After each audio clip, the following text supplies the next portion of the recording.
You are listening to the Unguarded podcast. My name is Joe Smith with my lovely co-host, Bec Smith. And today we have a really special gift. Yes, all the we gifts. do. Because we have some, not just guests on the podcast, but we have some dear friends and some incredible people with amazing insights that we actually have a special thing that we're going to let people know about today that's coming out this week. And so before we get there, can we show some love and welcome Aaron and Haven Weits? Yay! Welcome. Welcome to us. Yes. It's really great to be here. It's great to be here with you guys. This is our first podcast together, guys. Yay! It Not our is. last. Not our last. Not our last. And we Let's brought see the how blankets spicy, out. Let's see how spicy this can get. Right? We brought the blankets out to be nice, and it's a nighttime podcast that we normally Yes. shoot during the day, but we're cozy. It's a vibe. It is such a vibe. If you're listening tonight, just, tuck in. Yeah, get exactly. your tea. Something warm to hold. Curl up. Curl up, I right? need the tea. So we're going to go some places tonight, We right? are. And I'm so excited because obviously, Haven, you have an incredible podcast. That's right. Called just Haven, right? Haven. Exclamation point. Somewhere like Haven. Haven. The best of Haven. And then, of course, you have Aaron on the pod quite a bit. You should change the name. It's true. Probably. I probably should. He's my You most should. I like it being requested Haven recurring more. guest. Oh, really? Yes. Wow. I took a poll. There's proof. Is he expensive? Hard to book him? I mean, when we have to pay for childcare, Yeah, he's I will say he is the most expensive guest. Yes. Oh, that's funny. Well, we love your marriage. Mm. And what I love most about when we hang out is you just cut to the chase. And I think that's probably what makes you a great host on a podcast, because it's no fluff. It's just, this is it. But you're also incredibly courageous and fearless in sharing what's going on with you, which I'm always like, oh my gosh, dang, you just went there. And now I'm like, it's challenging in so many ways, but it's also really inspiring. Thank you, Beck. That means a lot coming from you. I love it. And so I think tonight will be great because we want to learn from you guys of how, you guys do your marriage and why it's so successful. Because I know you both put in a lot of intention behind your relationship. And so I think it would be great just to hear, as a general, we could talk about kind of briefly your backstory of how you met, and because you met young. It's a pretty cool story. It's Yes. a pretty cool story. So we could start there, and then we can go into the juicy parts of how you. Well, how we met may be one of the juicy parts. It really you don't is. even know. Yeah. Just be ready. Where should we begin? That's a great question. Probably 1,000 years ago. No, we met. I'm trying to calculate time. I don't know how long It's almost been. 20 years ago. We've Wow. been friends for about 20 years. We've known each other for a very long time. I was friends with her brother. We were both guitar players in bands and stuff. And then Haven played the drums. And so we were in a youth band at church. And then I had a super group of friends I was trying to make a band out of, 7 or 8 of my closest friends. And we needed a drummer. And I was like, Haven, you should drum with us. Would you drum with us? Is that how you, it's more awkward than asking you out, actually. But we basically, I asked if you'd be in the band, and that kind of started our friendship, at least. Did you like her back? Did you think of her? We were children, Beck. So Okay, yeah. no. Let me impose my point of view, because that's maybe how you saw us starting. But I Haven was had a just crush cool. on you from before you asked me into the band. Wow. Yes. So we went to a huge church in Texas, and they had separated the junior high and high school because it was such a big group. So the junior high was 700 kids. And so I was Wow. playing drums in that band. And then when I was going into high school, I was 13, and they're like, we want you to play for the high school, which is 1,500 kids. Yep. Oh my gosh. And I was like, those are adults. I can't play in that band. I don't know if I'm good enough for that. And they were like, no, we think you are. Just come play 1 week and then decide if you want to. And so I was like, okay. I went to the first rehearsal, and I was being introduced to all the band members. They turned around, and then this guitarist turned around. And I was like, I'll be here every week. I was like, I know I can do it. I just have the confidence that I can pull it off. I was Meanwhile, I'm it's this sure. guy with clear braces and no style, fuzzy head, and just Yeah, you know. looking back, it was a pretty floppy hairdo. Picture But pretty. something I can't describe it. It felt like an electric shock in my heart though when he turned around. Just some type of like intense, I don't know, familiarity, chemistry, something. But I remember like a visceral like impact. How old are you? I was 13 and he was 16. Yeah, 16 by the time we actually met. But we were friends because I wasn't allowed to date till I was 16, and again I was literally a child, and so like that age it's too big of a thing. There's just a time when you know, after the band had broken up and we started another band, and then we, you know, we're just friends. I found myself realizing, oh, this is like I had ended like one of those high school dating relationships, and it ended poorly, and I was like, I don't know if I really want to date anyone. And then years go by, and a friend of mine was like, are you gonna date anybody? And I was like, I'm not really interested in it, but I really like talking to Haven, and there was this friendship that we had built that was really special. And I think I came to you with so many thoughts and questions, and you were able to help me process through so many things I was going through in life. And we just had this really great friendship, and I think it was mutual as well. Like we really appreciated each other. And then, but I had no idea that she liked me. Like as much as she, you know, can describe this whole journey of her having a crush on me, I was oblivious. And so it was like, eventually the time came for me to ask. I was like, I'm so interested in you, and I wanted to date you basically. And I thought I just had to risk it and ask you out. And so we did. You said yes. And then that was kind of the beginning of this amazing journey. We dated for 5 years. And through that, we saw a lot of ups and downs, just with different family things on your end, even on mine as well. Just a lot of things. We went through all of college, and then after college, that's when I proposed. And then, any other details you'd like to share? Covered it. Yeah, and then we got married pretty quickly. Like it was like 6-month engagement. Yeah, something like that. I mean, but it was once like you've we known- knew we had the yeah. established relationship, and we're like, okay, I remember one time we had a fight. And we fought a lot in that like Christmas season. Maybe it's 2011 to 2012, like that New Year time. We were just fighting a lot, and it was kind of, we had this conversation of like, well, either like we're just gonna break up, or maybe we should just stay together. Like that's so basic to say, I guess. But it was this sort of crossing point, this threshold of like, oh no, we can actually work through this together and create something more out of our relationship than just, I don't know. I feel like that's when we got really serious, because we were very independent. We didn't hang out all the time. We weren't like inseparable, but we really enjoyed each other. And so when it came time to like cross that threshold, it was entering into something more serious, I guess. Well, I remember that moment too, because you were always a little ahead of me. Like you, I think, said that like, I'd like to marry you. Like that would be something I'd be interested in. And I was like, I'm So 19. romantic. There's no way I'm going to make that decision right now. And even when we were dating, I kept saying like, thank you so much for being like my first boyfriend. It was such a great experience. You've set the level so high for what I'd like in a boyfriend. And I said, are you breaking up with me? Is this the end of that sounds like relationship? it, I know he kept Sure, saying like, yeah. we're still dating, but I was like, I know, but like it never goes past that. Like I wasn't the person who would ever dream about marriage. I felt like I wanted to protect my heart, because I was like, I don't want to go down this path of imagining a future, and then when it's pretty apparent we'll need to separate, I can't release myself from that future. Wow. So I never even went there. But when we were about to graduate college at the same time, because he was older, but he did college in 5 years, I did it in 3 years. So we were going to graduate literally the same moment. Yeah, you You- really overachieved, and I You're was slack. smart. Or did you take a little longer so you could hang out with her? Give me a you little know? more time You're- inside. No, I took way too few hours. I was really passionate about working at the church I was working at, and Okay. Yeah. was very involved in that. And I didn't really know yet what I wanted to do with my life in general. So I took it easy, and you went hard. But I But it was remember great. praying. I was like, okay, God, like, I love this man. Like, he's my best friend. I can't picture anything out, but I don't want to just go for that because it's all I've known. I was Yeah. like, Sure. I don't want to go Yeah.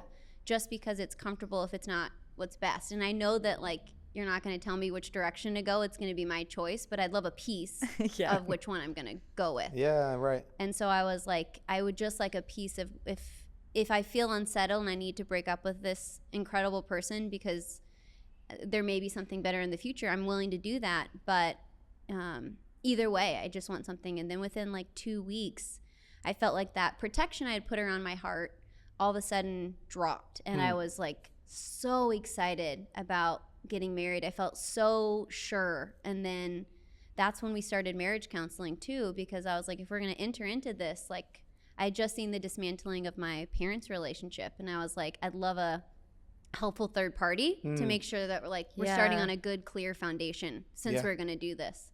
And I attribute that especially to why now we have a successful marriage, is because it was really, really clunky when we started counseling. It was the hardest year of our entire relationship. Things come up for me that I wasn't aware of. Things came out in Aaron that I wasn't privy to. And we had so many of those very tough conversations before we were locked into a future forever. Yeah, right. I was like, I'd like to know who I'm going to be choosing at the altar. So if you could give me the opportunity to see you, and I'm going to choose to let you see me, that made all the difference. Because I feel like sometimes people will get married and then things pop up and you're like, I had no idea that was your coping mechanism. I had no idea your parents had set this expectation for you or whatever. So we didn't learn everything about each other, but I learned the most important pillars of who Aaron was and vice versa, so that I at least knew what I was signing up for when we got married. A big part of that too, I think, was just you have always pretty much had a strong sense of who you were. There have been things in your life that have challenged that, and you've broken through, different moments in your life to emerge as a new Haven, right? But for me, that was a challenge, and I think that the counseling really helped me discover more of, oh, this is who I'm not, this is who I actually am. And I could shed a lot of things. And coming from my upbringing was like super chaotic. My mom passed away when I was really little. I lived with a lot of different family members over the years. And so I was kind of never like secure in a lot of ways. But because of that, I did have some core identity that I had to, against everyone else, they were so loving and caring to me, but I had to solidify, okay, who am I? And so much of that was under a protective shell or shyness or just, I don't know what you would call it. Like I was just guarded. Yeah. I'm unguarded. Look at that. Okay. And it's, there was a lot of years to dig through all that stuff and why I would cope with things the way I would, or why I would fall into patterns that I had been in for, at that point, a majority of my life. And so, because when did your mom pass away? How old I was were you? 8. Yeah, that's. And so I had a little young. brother. He was 6 at the time, and we were the ones who discovered her after she passed. And it was just a lot of That's things traumatic. that weren't dealt with. Yes, super traumatic. And I basically had never gone to counseling. I maybe had been to like one sort of appointment, but it was never anything in depth, like getting into the work of unpacking all that baggage until we met up with our now marriage counselor. Now we still visit him, and Same one from when you were dating all it's this time like ago. 13 years or so now. Wow. We now just go to him for tune-ups, which is also helpful. Like we did a lot of that work, and then eventually we were like, okay, we'll just see you when we really can't get through something. Yeah. We had kind of a unique thing. We got married, and then we had the opportunity to go plant a campus of the church we were at in another state in South Carolina. And that was kind of amazing because we had basically a year to just lean on each other. We were away from family. We only had each other. Haven we had our first crisis. She had her appendix burst or something, and took her to the hospital, figured things out, got her taken care of. And it built a lot of trust, I think. I remember I prayed for that when we were engaged. I was like, God, if you could open up a way for us to move away our first year of marriage. Because I know I'm so tied to my family. Yes. Like I remember I was filling out an emergency contact form even when I was married, and I put my dad. And Aaron's like, you're supposed to put me now. And I was like, I think it was at the hospital when your appendix was bursting. Like, Wow. it literally ruptured. It's like, it is and me. you're like, I'm here. Dad. He's a couple states away. Well, no, I was like, if I'm in an accident, you're probably there too. Like, Sure, yeah. But where was I going with that? Oh yeah, the year away, because I was like, I'd love a force to have us bond with each other. Like we didn't have a washer and dryer our first part of marriage, so I would go to my family's. Like we didn't have cable, and I was like, I'd like this forced, reset into one another. And literally like a month after we got married, they asked us to go move away, and we were gone for just 1 year Wow. from That's incredible. the entirety of it. And I feel like it is what then broke us in a great way from our families of origin. And I remember I told my family this because I am closer than Aaron is with his family. And I was like, hey, this next year, I was like, if you could just reset all expectations of me, because I'm trying to figure out my own family. I was Wow, like, that's so It's good. mature of you. well, I just was like, I don't know what we're going to do for holidays. Sure. Like, I love you guys, but we're going to figure out our own unit. Like, I don't know. I was like, I have to change my phone favorites from my mom at the top to Aaron at the top for Yeah. like good news. I was like, I'm trying to readjust everything. And so I don't want any of you to take it personally,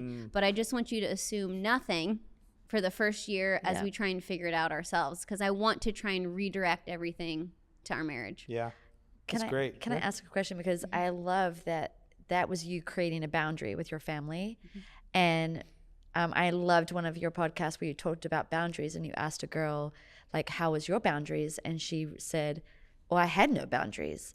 And it clicked to me, that aha moment revelation for me was, oh my gosh, I didn't have any boundaries. So then every time I try to create a boundary, it would hurt someone else and they would take it personally. So then I realized growing up, oh, you don't create boundaries because it's better not to. You know, it's better just to do whatever people need you to do, and then everyone will be happy with you.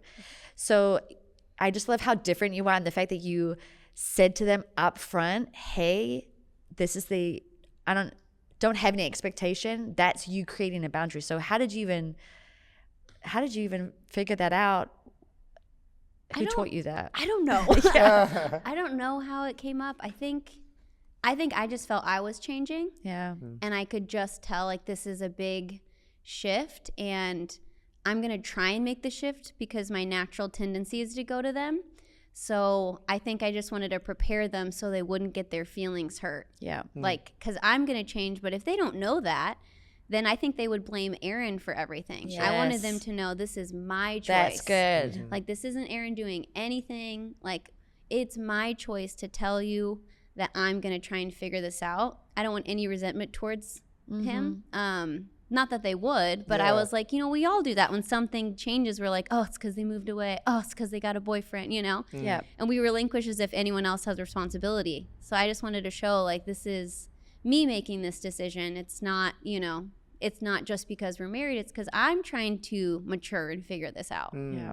We would have boundaries. I think we learned about boundaries between each other. And part of that too was, like, in marriage counseling, one of the ideas that our counselor worked with us on was just the leaving and cleaving idea. Yeah. Like, you leave your family and cleave to your spouse. Like, you're creating some distance there and joining to more intimacy, obviously, with your spouse. You want to be closer to your spouse than your mom, you know, eventually. Yeah. I think that's hard for a lot of people to really grapple with, like, oh, but I'm letting them down. And I don't know, some of it, maybe both of us at least think a lot about the future, and that might be a mindset that helps with it, makes it a little easier just to know, like, okay, yeah, in the long run, I'm going to be spending most of my time with my spouse. Yeah. And so how do I set that up well? I don't want to create any animosity or anything, but it's not about, like, what you could or couldn't do, but the boundary actually helps create just a healthy space between the relationship of, you know, I don't know how to say this. Well, yeah, but I remember Flubbing it. one piece of advice that we got, which was saying, like, any news at all, like, for my family should come from me. Any news at all for Aaron's family should come from him. Interesting. Good or Yeah. bad. Oh, wow. Sure. Where it's like, we are coming to Thanksgiving, we're not coming to Thanksgiving. Right, like, yeah. that's all me. It's not like, We still use that. Like, still this use week that. we used it. I was like, hey, can you tell your family about this? Yeah. but it protects it because I'm the one they grew up with. I'm the Right. one they love. Like, Yeah. I don't want anything either misdirected toward Aaron or misunderstood. And so that part also kind of helps keep it cleaner, where it's not like anything's associated of, like, me telling Aaron's family some bad news. It's like, oh, it's coming from me. Then they know, oh, this was Aaron saying this. Yeah. This was his decision. This isn't, like, you know, Haven taking over. Yep. And with the boundaries thing, like, you're not separating from your family. Like, I've married into your family, essentially, and you into mine. Like, we're still very connected to both sides of our family, but it just looks differently than like the everyday kind of thing. Like it's we have our unit and that's sort of the priority, and then the connection spurs out from there basically. That's good. Like one or a couple things that like jump out to me when I think of your guys' story in general. You know, every couple has different qualities, attributes that you want to lean on, right? And even it's already come out in some things you guys have shared. I feel like one thing that I noticed in you guys is you have a great friendship. Like you guys legitimately enjoy each other, right? Yeah, you guys laugh a lot. Yes, Right? like laugh a lot, you know. And one of my favorite things about Aaron is just dad jokes, pun. He's Mr. Pun, Yes. and I love, one of my favorite things. But even noticing that dynamic with you two, that you laugh at each other's jokes, right? You have a united humor you appreciate, but you guys are legitimately friends. So maybe we could take some time to even talk about that, because I feel like that's such an important aspect of healthy relationships, right? Relationships that thrive is that there's not just that romance, but there's also that friendship. Like, how have you guys learned to become really great friends? Haven, how do trees log on to the internet? Oh my gosh, I said it wrong again. That's how he'll he just botches jokes. So that one gets me every time. Half the time it's on purpose, half the time it's not. I think because I say words wrong so much that I just think it's hilarious sometimes when there's like a metaphor or some thing like that. But I think it's because we started on friendship. So I don't even know if it's something we ever had to embed. I think it can be difficult if someone's like more like physically attracted, chemistry, intense passion, and then the friendship, you know? Yeah. Like that's a tough order. Sure. I think for us, it's because like our biggest belly laughs are in the kitchen at like 7 a.m. or after the kids are down and we're just talking and slap happy. Like, I just think it's because we genuinely enjoy one another that's able to prevail. Is like in the moments where it's just us are the most sacred and the most private and the most fun. So I would say it's just because when we're together, like, he's my best friend. Yeah. And it's just hanging out with your best friend. I think some of maybe the value we have for our friendship comes from what we've seen growing up a lot. And we talk about that in a lot of ways, but like for me, I saw a lot of my aunts and uncles' relationships and my grandparents and my parents themselves from what I remember. And I saw a lot of things that were pretty good, but then other things that were like very unhealthy as well, or just I wouldn't choose. And you have seen ups and downs and things too. And maybe along the way, I just saw the value in our friendship, and I wanted to pursue that more. I knew that was something we could build on. That's more of a foundation than like a romantic love or all those kind of things, which definitely exists, and it's an integral part of our marriage. But there's such a joy in just enjoying it. It's so stupid to say it that way. There's such a like power in enjoying each other. There's so much there's so much you can do with joy, and how we share that together. I don't know. It's amazing to see just how many things have come out of that. Dreams, ideas, moves across the country, jobs, businesses, whatever it might be. Like, there's still more to come, and the seed was that joy that we have. It's great. I love that. And I would say the other thing, right, if I highlight two things, it's friendship, but then also you guys talk a lot about, fighting, right, and healthy fighting. In fact, right, this week, or is this, I think, David, this episode going to come out after? Yeah, it'll be live. So by the time this episode airs, you guys will have released an entire curriculum, e-course about how to fight, right? What's it called? Talk about that for a second, and then give a little pub. Let's do it. So it's called Pillow Talk, okay, which for us is like the end of the day when we're in bed is like our most intimate conversations where it's like all guards are down, to plug Unguarded again. Yeah. There's so many times where it's the end of the day and whatever's been going on. Even before we had kids, Haven would just look at me and be like, pillow talk? Can we have some pillow talk? And we just like lay on the pillow and look at each other and talk about whatever was going on. Same, right?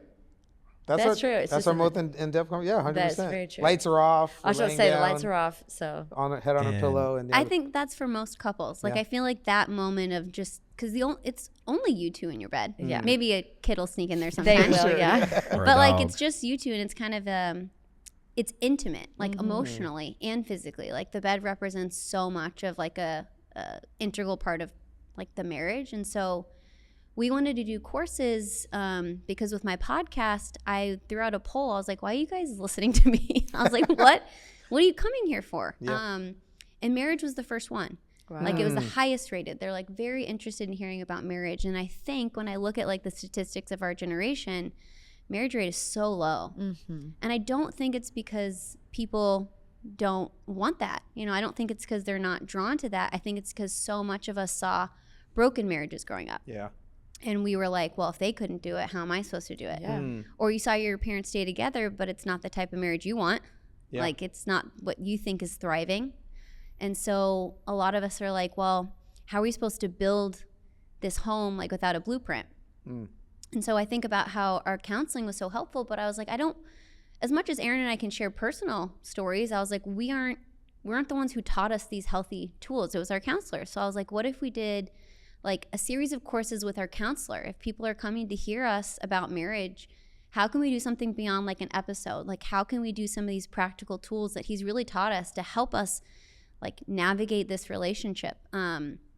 It felt like hiring a coach. Like if we're going to learn golf, like please teach us how to swing properly. Good. Yeah. I don't want to have something and then like 8 years later, like mess up my shoulder. Like, tell me, tuck your elbow, move this way. And so I feel like that's what he did for our relationship. And the first course topic that we decided on was conflict because it's a make or break thing for couples. And so the first course is called How to Fight Better.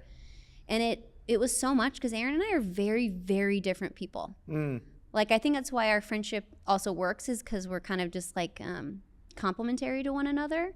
But it's also... You mean complimentary? as I said that, I was like, that can't be right. Yeah, I was like, hey. It sounded great. who I was cares? like, I want to be complimentary as well. Yeah. I know. I was like, is that even the correct way? I just went with it. I'm just teasing you. Just shows how much he's but rubbing up on conflict- you. Exactly. You're different than me. You say complimentary. I say complimentary. You make me sound British. I like But it. it's a great concept because everybody deals with conflict, and we have fought so much in our marriage, in our dating relationship, and all of that. But what has come out of it is this real intimacy. Like it's not just fighting to win a fight, because to do that is maybe to destroy the other person. Yeah. It's fighting for each other. It's what you're actually fighting. Some people are fighting through things, and that's tough, but we made the choice to, if we're going to fight, we're going to fight for each other. We're on the same Wow. team. We're looking out for each other, even if I think you're doing it wrong, or you think I'm doing it wrong, or not the way that you would want to do it. We have so many differences, and one of the things that our counselors taught us over the years is just learning how to deal with differences, because some things are not going away, some things are perpetual. Yeah. But you can move from just being able to be in a setting where you can accept each other's differences is really big, and then move from there to like actually adjusting to each other's differences and saying, okay, I'm gonna not do that because maybe that ticks you off. I was trying to figure out the right word. Or it sends you off, or it makes you angry, and then you move toward accepting the differences, where that's like a 30-year process. We're not there yet. We're at 12 years. What's up? And we're still working through that, right? Would you say? Oh, yeah. But eventually we can come to a place where we actually appreciate those differences in each other. And that's like a stage. There are a lot of things that I appreciate there are a lot of things I appreciate about you and how different you are than me. Because for one, you make a lot more money than me, and you start a lot more businesses than me, and all that stuff is great. So you're driven, and I might consider that stubborn, but I have to override that in my mind and consider it's you're not just like a bulldog, like you are fighting for us, you know? But even that piece, even when you just casually use the example of money, I remember a couple years ago we had our marriage counselor, and I was like, why don't you have more ambition? Like, why wouldn't you go and find something more to make money? Not outside, but just like side hustles or whatever. Yeah. And I thought our counselor was going to be like, yeah, like it's an expensive city. And he's like, are you guys okay financially? And I was like, yeah, like we're more than okay. I just want to advance. He goes, well, then you go do that, Haven. Like that's what you value. Like you value this. What he values is downtime and home with your kids. Yeah. No, what I value, my ambition is on creating a healthy, thriving, loving home. Okay, Something well, that's I a more never- poetic no. way to say exactly what I that's, just that's said. a good it's how point. you see it. Yeah. you know, Yeah, still. no, it's so And good. Those are things. I'm not combating you. Well, you I did am say a little no, bit. but okay. No, but I'm saying no. I'm holding a boundary. Yeah, That's you're not holding what a I'm boundary. I saying. like it. Clarifying. Let's go. But that's like, those are the kind of things that Yeah. if you're not in the right, it's not just the right headspace. You don't, it's kind of like one of the things we've talked about in the How to Fight Better courses. There's like a tennis court. There's me on one side and you on the other side. And obviously with what you mentioned earlier about family, you handle stuff with your family. I'll handle stuff with mine. We're a unit. We're together. We're on the same team. Although in this situation, not on the same team. We're still with you. But when you're arguing about things and when there is a conflict, it's helpful to say like, I feel this way, or not you think this, or assuming the other person's motives or where they're coming from, any of that. Yeah. It's important to like listen to what they're saying and be able to share, or if it's not correct it, or share what you're actually, we just have such different perspectives on things. And there's sort of this revolution, or like, I don't know, I kind of see it like a solar system or whatever. There's so many revolving parts in our lives and our worlds, jobs, and even just between our ideals about things. And as we grow together, we actually learn how to, I don't know, manipulate gravity in a way that things are just in a little bit more of a balance. We're like, this is how we operate.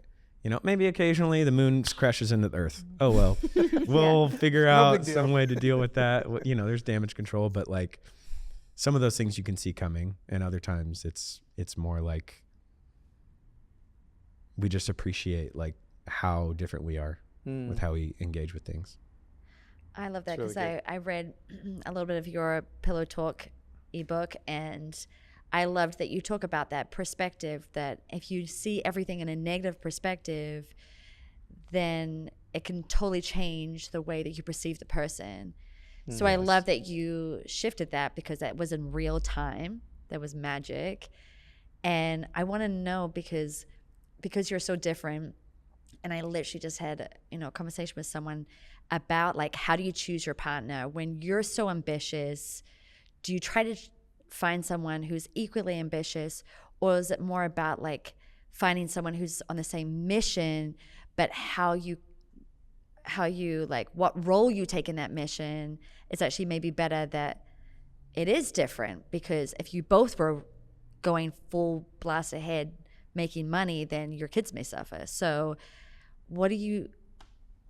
I feel like people want to know about that. Like, how do you choose that person? And what do you think is the wisdom of how you chose Aaron? I would say it was just the grace of God that I met him. Yeah. It feels, especially with him being the first person I dated, like the opportunity to hit a home run right out of the bat. But I think it's the grace of God, because when I get older, you would think of, I need someone more like me. Yeah.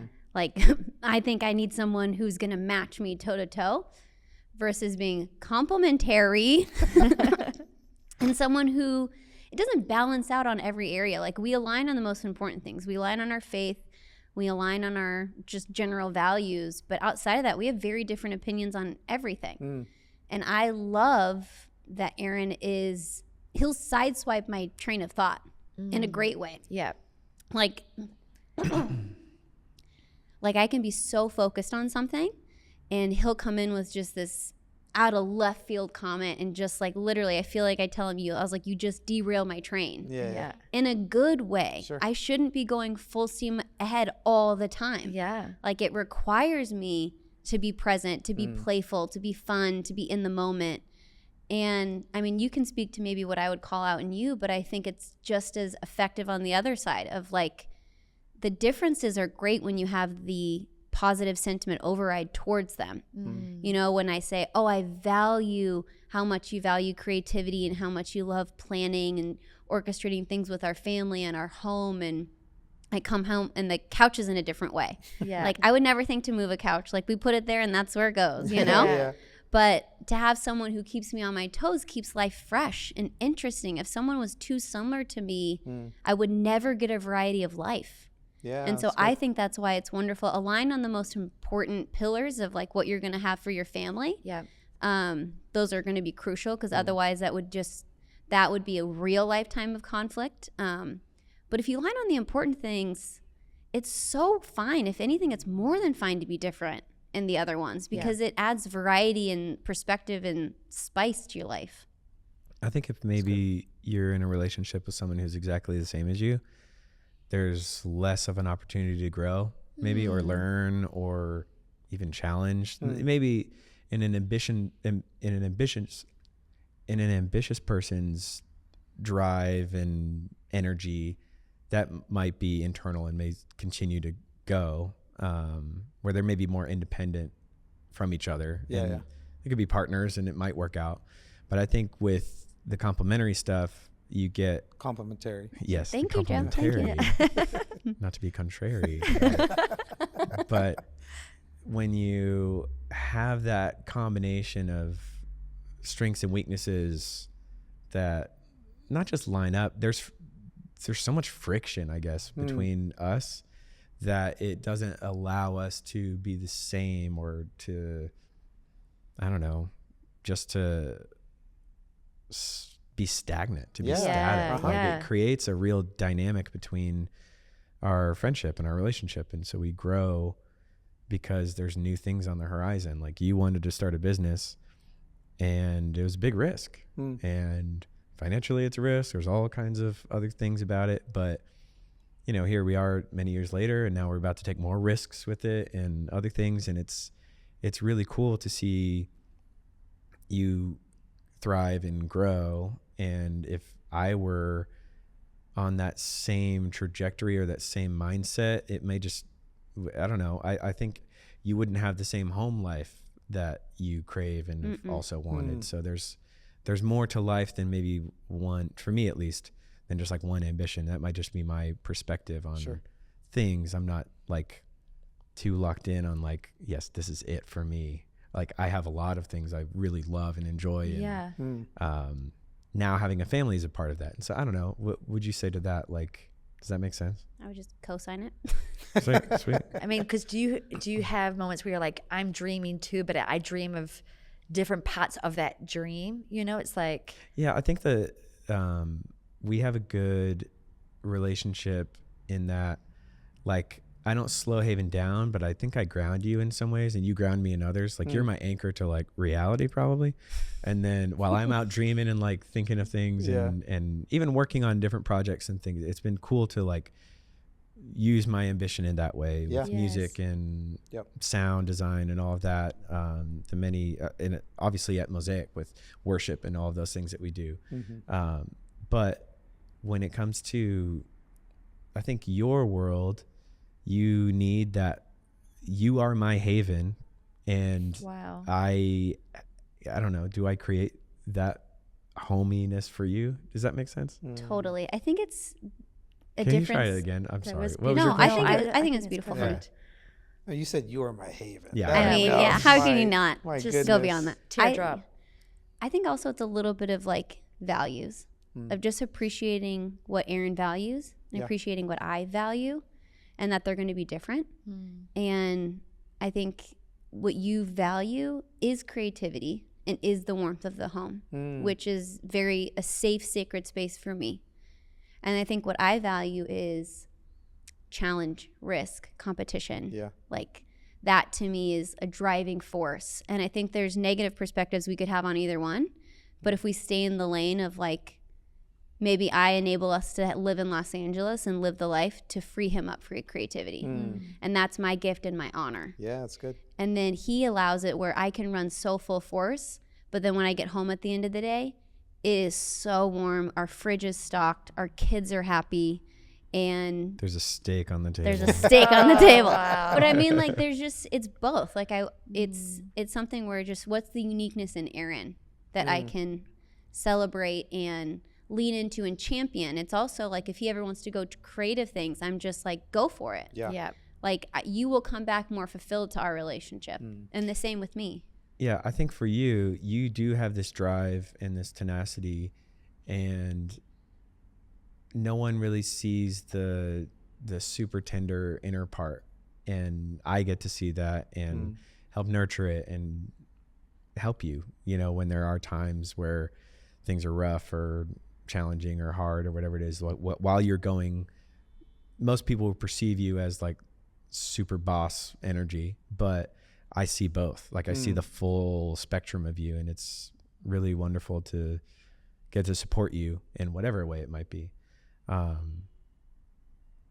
You challenge me at the same time not to just be stagnant. Like, you ask me sometimes, oh, have you done the thing that makes you feel most alive yet? Or those kind of things. And it gives me a sense of purpose. So I don't know, there's this sort of like revolving again about our relationship where you're spurring me on, I'm comforting you, and I'll encourage you as well. And it's like it's like a cycle, I think, that we get in when we're in our best zones, where you're your full self and I'm mine, and we each have this ambition, but it's in different areas, is I guess what I mean. Like, For sure. Like, I'm more ambitious on the like family and love front, and you're ambitious on the like, let's get this done front, and it's cool. 'Cause for me, I'm like, if we get it done or not, I love you, and we're going to be awesome. Like, it's just going to be so fun to live our life together. Yeah. Like, life is this big gift, and what a joy it is to spend it together. And you're like, but it'd be nice to like crush it right now. And I'm like, oh yeah, let's do that. Yeah. What about you guys? Like, what would you say is each other's, the value piece that you see from one another? I've got another thing, so why don't you start, and then it's a great question. Yeah. I mean, it is a great question. I mean, I think that I was even thinking about it today. It's like you have like a quiet ambition, and you really push yourself. I just love the way that you are fearless in so many ways. When opportunities come, you just say yes. And I always think, how is he going to do that? Like, going to a conference and speaking multiple times, and you're never quite sure what's going to happen at that conference. But you're in it, and you just say, you book it in, and you go, yeah, I'm doing it. I'm like, really? Like, are you nervous, scared? You just don't show it, even if you are deep down. Even if you don't know what you're doing, you do it anyway. And so that's always pushed me personally to say, okay, what am I saying yes to? What opportunities, or what am I indiscreetly like saying no to? What am I hiding from that I should be saying yes? And I think you just living your life big helps me go, well, if he's going to go big, I better go big. I feel like we're pretty like competitive toe to toe of where if you're going to shine, I have to shine too. And I don't want to miss out on that life. So I don't know. I guess, I don't know. What do you think? Sometimes I think I wish, like, I feel like I'm driven, and then other times I wish I could be more driven. Sure. Yeah, there is that piece, I think, where it's like the teeter-totter, the seesaw, whatever image you want to use of, I'm not like fueled. We were talking about this the other day by like you're crushing it, or you're doing a good job like that. Cool. But like when I hear like there's more in you. Well, why are you being like, why are you setting the bar so low like that? The challenger frequency. Yeah, it's like, it is that yeah. challenger frequency. Like that's what motivates me. If like that's also what I love doing in people's life, using that, Seven Frequency Language with Pastor Irwin So created. then that's what motivates me too. Yeah. You both are challengers now. Yeah. But I'm also I'm literally tested the same challenger and healer. So it's like that is also the seesaw, where there's moments where I feel like my healer comes out and I really have resonance with people and I want people to feel seen and I want to feel seen, right? But there's other moments where I'm like, okay, enough seeing, let's get moving, let's start doing things, and that antsiness. So yeah, I feel like we do push each other in that of there's moments I love last year you starting your business and doing these events and pop-ups and all these doors opening, watching you crush it and kill it really inspired me to go, okay, what are the doors I need to be pushing through? What are the things that I know are dreams of mine, ambitions of mine, right? That I really want to see new adventures, but am I just waiting for the door to open or am I kicking the door open? So I feel like that's the conversations that we have a lot. We do, we push each other to, are you living your best self?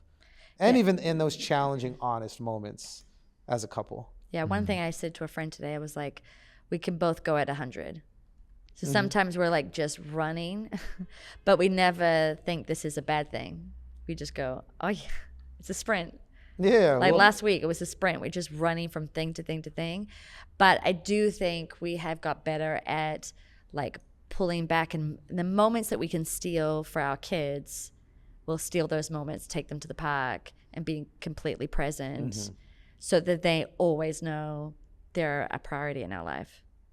100%. And those are the moments where, as you guys know, with those moments you can't plan for, just the tenderness of even sometimes it's at the park, but sometimes it's just in the kitchen. And instead of doing dinner the other day, I was like, River, let's make it together. And he lit up, and just that moment, those 7 minutes of cooking together, the mess everywhere, eggshells in the omelet, that was the highlight of my week, because it's just me and River having that time, so having those moments where you can catch it, go, okay, we need to slow down. You're good at that. You Thank teach you. me that. We'll try. But I would love to do a lightning round. Hit us. Lightning round with the Weitses. Favorite date spot? Petit Trois. Petit Trois. Wow. The Valley. Okay. Le Valley. Le Valley. Live Valley. Le Which Why? steak frites is amazing, but we have Baguette. this. They have Chocolate imported souffle. butter. That's insane. But Okay, we should go there. What are we doing? 100%. Valentine's Day, Friday. Double date. Okay. For sure. Yeah. Yeah. Yes. Let's go. the waiter that we often have had, Oh, we love him. he's amazing. And one day we just asked, after being so tired of steak frites, we were like, what else? What do you like here? What else is there? And he's like, the mussels marinara. It's amazing. Nice. So it's mussels with fries. Okay. That's good to No know. frites. Okay. Best vacation you've been on together? Paris. I was going to say Mexico. That was a good one. What was good about it? He proposed In Paris. in Paris, so that'll do it for me. Yes. Mexico was just Don't an answer all-inclusive Mexico. vacation. It was awesome. Don't answer that one. Why? This is a really awesome, fun indoor hot tub spot we took advantage of. Come on, Unguarded. This is where it gets unguarded, people. Okay, we definitely need part 2 because this is where I wanted to go, but we just didn't have time. Add one if you want, but I love this question. Tell me, and either one of you can take it. Tell me a time recently when you were really proud of the other person. I mean, I definitely do. Every morning I go and work out at the gym. It's my routine and my me time. It's a little flex, but yeah. Literally. She's literally flexing. Literally. But sometimes I'll try and get home either before the kids wake up or right when they're having breakfast. So I'll pull up their room camera to just see are they awake or not. Aaron is an incredible dad, and for just our kids, no audience. Yeah. Anytime I pull it up, he's engaged. I'm gonna speak to you. You're present. You're fun. You're thoughtful. You're dialed in, and it's just for an audience of 2. And I just think that even when no one's watching, even when you don't know if I'm watching, That's really creepy. that you absolutely shine. And I think that's when I'm most proud, is when I pull up and I'm like, he has no idea. And I'm just checking to see if they're awake or not. And you're just an incredible dad. Thank you. That's beautiful.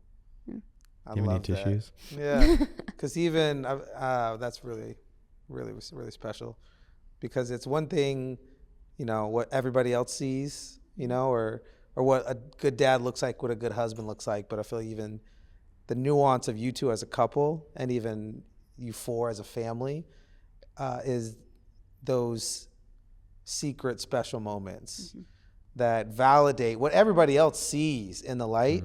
It's because it's rooted and established, like when no one's looking. And I feel even that is a characteristic of you specifically, Aaron. Like I totally resonate with that, just as a friend, as a coworker, that the things that you do, again, not to sound creepy, but in the shadows. We're all creeping on you, Aaron. I'm looking at you in the camera. But the things that you do when no one's looking, the time you put in, like still one of my favorite moments of like the last year was you at Mosaic Conference last year.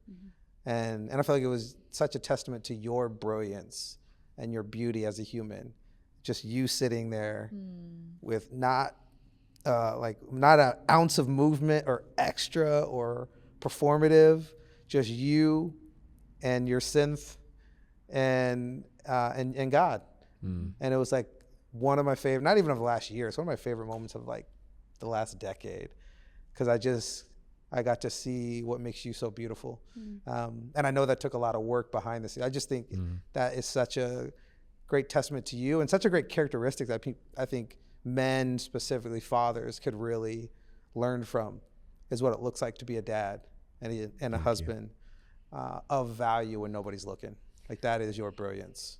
I'll That means echo so that. much. Like Thank you. that's Aaron. It's just this like purity of heart. And I think about that a lot, of like what you do for me and the kids. Like even I went grocery shopping with the kids the other day, which Aaron usually does. And I was like, oh, we need to get flowers for daddy. Like it's what we do, because Aaron will get flowers for me. So she associates, we go to the grocery store, we get things for, whoever isn't there. Or she's like, what are you guys doing tonight? Like, are you going on a date? Like they pick up on this stuff. Yeah. And I think about a lot with you, of like the touching things you do for me. Like I feel like so much of our culture is performative. And I was like, I don't put 90% of the amazing things that Aaron does for me online, because I was like, they're just for us. They're just sacred. But I remember one time when we were strapped for money when we moved here, I was like, I just miss having the flexibility to go to like a nice restaurant. I was like, with like a white tablecloth. I was like, that feels like a nice restaurant. I was like, I'm done eating out. Like in these little, like if we're eating out, it's going to be like cheaper. And I came home the next day, he had purchased a white tablecloth for our dining room table. And he cooked a meal, and he was like, I know we can't afford an outside white tablecloth, but I'll cook for us here. And we'll have that experience here. And he had like a menu he wrote and everything. But it's like those kind of touching things, like you're not doing it for any other accolades. Like you're doing it just out of the purity of your heart and for love. And that's what I think is most beautiful about you. Thank you. Love that. Beck, what do you find most beautiful? Just kidding.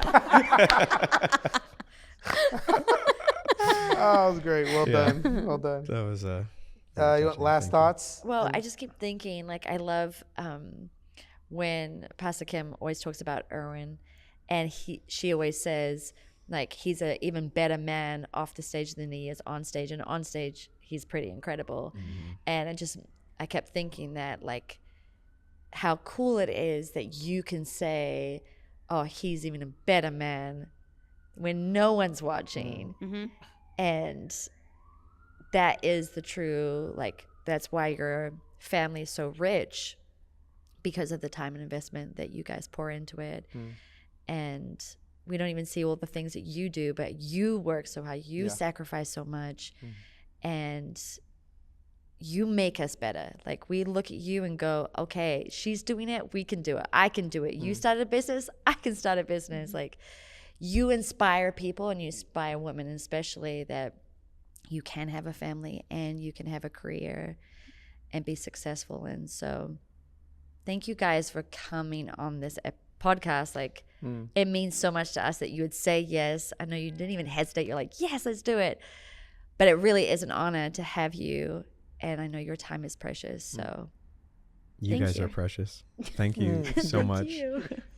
We look up to you in so many ways, and from moving here, at least for me, I didn't really know much about who I was or my identity in those things. A lot of things were uprooted for me and challenged for me, and just getting to come into a community and to meet you guys and the rest of the crew and just be able to just be myself and be accepted and loved in that way, and for us to be who we are.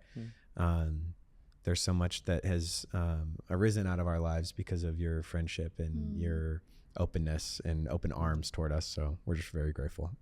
Yeah, thanks for having us. We really believe in your pod and think that it's so important. So I'm glad you guys started it. Thanks for also this blanket. It's very cold in here. It's freezing. So I said it was cold. Joe came and tucked me in. So it's been very helpful. Yes, we all have kids. 7 p.m. is bedtime. And so, but no, we love you guys so much. And I just want to, as we go, reminder, because one thing recently that Pastor Aaron has been talking to our team about on staff at Mosaic is about what helps something ensure that it keeps breathing is that it doesn't stay with you. And that everything you learn, you teach someone else. You pour and pass on to someone else. And that's a testament to both of you. And I know that's why you created Pillow Talk. I know that's why you took the time to financial investment and, you poured resources into this because you believe all the good things that you have learned and gained is not supposed to stay with you. Yeah. So thank you for this course. Like, we are already diving into it. It's been amazing, and I know it'll be a gift to so many couples across the world. And so make sure, go to where can we go? And we'll put all this in the bio and everything, but where can they go to purchase Pillow Talk, to follow you guys and to get the next steps on how to take what you're talking about and make their relationship stronger? Yeah, so go to joinpillowtalk.com. So the course, How to Fight Better, it's just $99. We wanted to make it very accessible and very affordable. And it's 11 modules and 2 bonus ones where you take it in chunks. Like, you either watch it with your partner or separately and come together and discuss it. We have, like, for someone who's more visual, we also have like printable PDFs, or you can pull it up and there's some questions. We intentionally have pauses because it's not just about taking all the information in. It's about your relationship and talking. So we'll literally say, pause here and answer this together. And so it's meant to be really interactive. Love it. Great. So make sure, Unguarded fam, go and purchase that, because we believe in relationships. We want you to win. So this is one way you're going to get on the same team. All right. We love you so much. Hope you enjoyed today. Make sure you go subscribe, like, do all the things. Share this episode with your friends if it helped you and you found value in it. And we will see you next week on Unguarded. All right. Take care. Bye. Bye.